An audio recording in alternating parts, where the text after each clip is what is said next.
Bonjour, c'est Florent Fusier. Est-ce que tu aimerais arriver à te motiver plus facilement? Est-ce que tu aimerais arriver à avoir l'énergie pour passer à l'action rapidement, de manière plus efficace, plus simple? Si ça t'intéresse, on se retrouve juste après.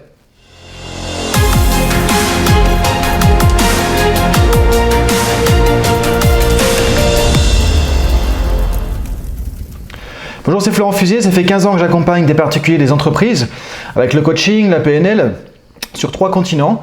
Donc aujourd'hui dans cette vidéo on va parler de la motivation. Du coup la semaine dernière, je ne sais pas si tu as suivi sur la chaîne YouTube, on a parlé de lifestyle, de mode de vie sain. Avant on avait parlé du changement aussi, donc j'ai eu pas mal de demandes en fait par mail. Donc tu peux me contacter par mail, tu peux trouver mon mail sur la chaîne YouTube aussi. Justement, alors tu peux soit commenter, soit utiliser le mail.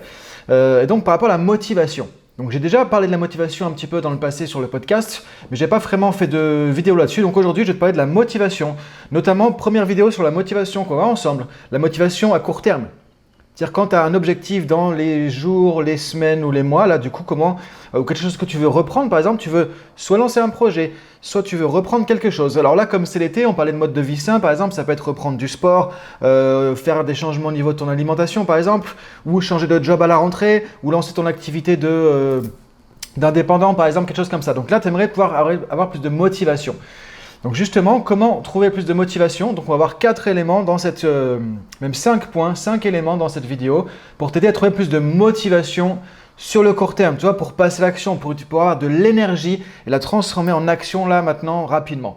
Donc la première chose à faire qui va être important pour toi, pour arriver à trouver de la motivation, ça va être d'identifier les résultats que tu vas obtenir avec le changement. Donc si par exemple c'est reprendre le sport, qu'est-ce que ça va t'apporter comme changement? Qu'est-ce que ça va t'apporter comme résultat? Qu'est-ce que tu vas obtenir justement du fait de reprendre le sport? Si c'est un changement au niveau de l'alimentation par exemple, qu'est-ce que ça va t'apporter de changer ça? Par exemple d'être plus en forme, en meilleure santé, de retrouver plus de légèreté, de te sentir moins lourd après les repas, de sentir plus énergique, plus toi, de ton corps actif par exemple, plutôt que d'être trop statique, avoir le corps un peu trop lourd, tu vois. Donc, qu'est-ce que ça t'apportera concrètement comme résultat? Donc, la première question à te poser, c'est ça. Qu'est-ce que tu attends du changement? Qu'est-ce que tu attends de ton projet? Qu'est-ce que tu attends de ton objectif? Qu'est-ce que ça va apporter comme résultat? Donc, c'est la motivation aller vers. La motivation qui va t'attirer vers le changement, qui va t'attirer vers l'objectif. Donc, ça, c'est la première chose à voir. Deuxième chose à voir maintenant, motivation plutôt s'éloigner d'eux. En passant à l'action, en mettant en place le changement, en avançant sur ton objectif, en mettant en place quelque chose, en allant sur ton projet, qu'est-ce que tu vas éviter comme problème? Donc là, tu vois, d'un côté, tu penses à, c'est un peu la carotte et le bâton. C'est-à-dire que tu penses à la carotte, c'est qu'est-ce que ça va t'apporter dans le futur, le fait de passer l'action. Ça va donner la motivation, aller vers, comme on dit en PNL. Maintenant, motivation, s'éloigner d'eux. Qu'est-ce que ça va t'éviter comme problème? Deuxième point, deuxième chose à te poser comme question, qu'est-ce que le fait d'avancer, de reprendre le sport, de changer l'alimentation, changer le job, de me mettre à mon compte, va t'éviter comme problème? Parce que j'en ai marre de me sentir pas en forme, j'en ai marre de me sentir en mauvaise santé, j'en ai marre de ne pas avoir d'énergie, j'en ai marre de manquer d'énergie quand je vais au boulot, j'en ai marre de, par exemple, d'être trop sédentaire, de ne plus faire de sport parce que je me sens que je suis tout mou, tout patraque tout le temps par exemple, et tu sens que tu manques d'énergie dans tout ce que tu fais. Donc tu vois, ça c'est tout ce que tu veux éviter. Donc focus. Ce que tu veux obtenir, ce que tu vas éviter avec le changement, avec cette nouvelle dynamique justement. Donc ça va te donner la motivation d'un côté d'attraction, ça va te donner envie d'y aller, et d'un autre côté, ça va te pousser. Ça va te pousser à passer à l'action parce que tu en as marre de ce truc-là, tu ne veux plus rester là-dedans. Tu en as marre peut-être de ton job, tu en as marre peut-être de ton patron, tu en as marre peut-être de cette entreprise. Et donc tu veux aller vers autre chose. Donc le fait de conscientiser ce dont tu en as assez, ce dont tu ne veux plus, ce dont tu en as marre, ça va te donner l'énergie de sortir, toi, un effet un peu coup de pied aux fesses pour passer à l'action. Donc ça, c'est 2 éléments déjà que tu peux commencer à faire. Ensuite, troisième chose, c'est d'imaginer quand tu auras atteint l'objectif. Imaginer quand tu auras fini. Quand par exemple tu auras repris le sport, ce sera un truc qui roule.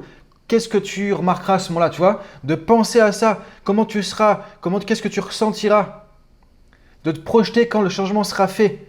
Et de mettre ton focus là-dessus. Pas mettre le focus sur le fait qu'il y a des actions à mettre en place. Pas mettre le focus sur le fait que tiens, il faut que je cuisine autrement, il faut que je trouve d'autres bouquins de cuisine, il faut que je modifie ma manière de préparer les repas, tout ça. Si tu mets le focus sur le comment de quelque chose de nouveau, ça va faire baisser les motivations parce que tu vas voir qu'il y a des choses à mettre en place, que c'est peut-être pas si évident.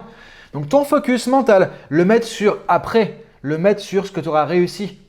Donc quand tu auras repris le sport, Tu vois, tu peux mettre ton focus là-dessus. Tu te sentiras plus en forme, tu te sentiras plus avec de l'énergie. Tu préféreras peut-être ton aspect physique parce que tu verras que tu as perdu peut-être quelques kilos. Tu sauras que tu es en meilleure santé. Tu te trouveras peut-être plus beau, plus joli, toi, plus belle, je ne sais pas, par rapport à ça. Donc, mets le focus là-dessus. Sur qu'est-ce que ça t'apportera après, quand ce sera fini, quand tu auras atteint l'objectif, plutôt que le focus sur toutes les étapes à mettre en œuvre. Parce que parfois on fait ça, on veut mettre en place un changement, on a un objectif, on met le focus sur toutes les étapes à faire. Et c'est le meilleur moyen de perdre la motivation. Donc, troisième point, mets ton focus sur quand tu auras fini, quand tu auras réussi, quand tu seras dans ton objectif, quand tu seras dans ton projet, quand tu seras à ton compte, que ça roule, que tu auras tes clients, que tu seras indépendant, que tu seras content, tu vois. Mets ton focus là-dessus. Pas sur toutes les étapes administratives à mettre en place, par exemple. Ça va juste te démotiver. Encore une fois, il n'y a personne qui peut contrôler ta motivation, à part toi. Il n'y a que toi qui peux contrôler ta motivation. Là, je te donne des clés pour utiliser ton cerveau pour que ça te rende service. Donc, qu'est-ce que ça t'apportera? Qu'est-ce que tu veux éviter avec le changement? De quoi tu en as marre? Mettre le focus sur quand tu auras réussi à faire ça.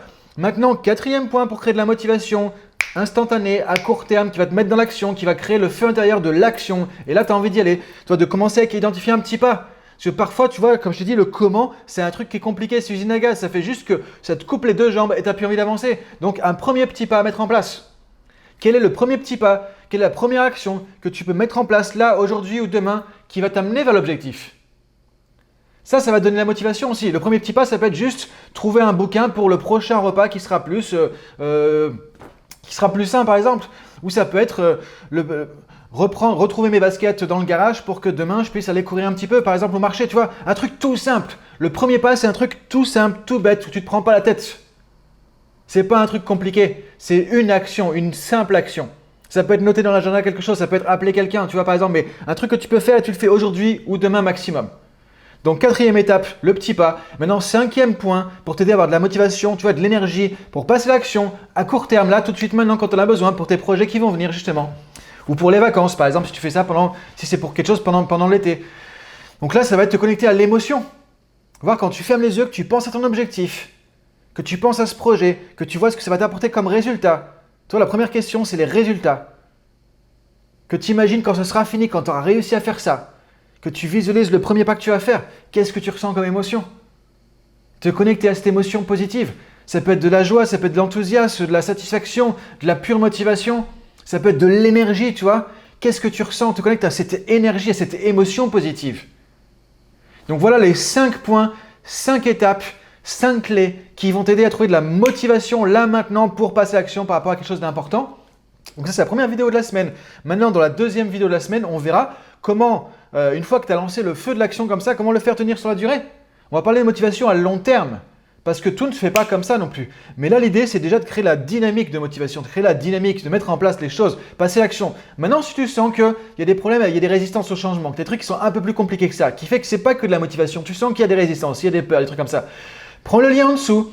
Je t'ai remis en dessous de la vidéo un lien vers les résistances au changement. J'ai fait une grosse vidéo il y a 15 jours sur les résistances au changement. Tu reprends ça, tu vas comprendre beaucoup de choses. Tu reviens à cette vidéo et là, t'es parti. Et là, ça va fonctionner. Donc, si tu as des questions, je t'invite à mettre des commentaires juste en dessous. Je te répondrai. Tu peux retrouver aussi plus de choses sur la section privée de Rachta School. Tous les liens sont en dessous de la vidéo. Regarde en dessous de la vidéo, il y a plein de choses que tu vas retrouver. Et on se retrouve donc jeudi pour la vidéo sur la motivation à long terme. Et dimanche, en section privée de Rachta School, c'est gratuit. Tous les dimanches, tu as un auto-coaching. Et là, je te ferai un auto-coaching sur une visualisation pour t'aider à créer de la motivation à court terme et projeter ça dans le temps sur du long terme. Donc voilà, je te dis à très bientôt. Bonne journée à toi. Merci. Salut.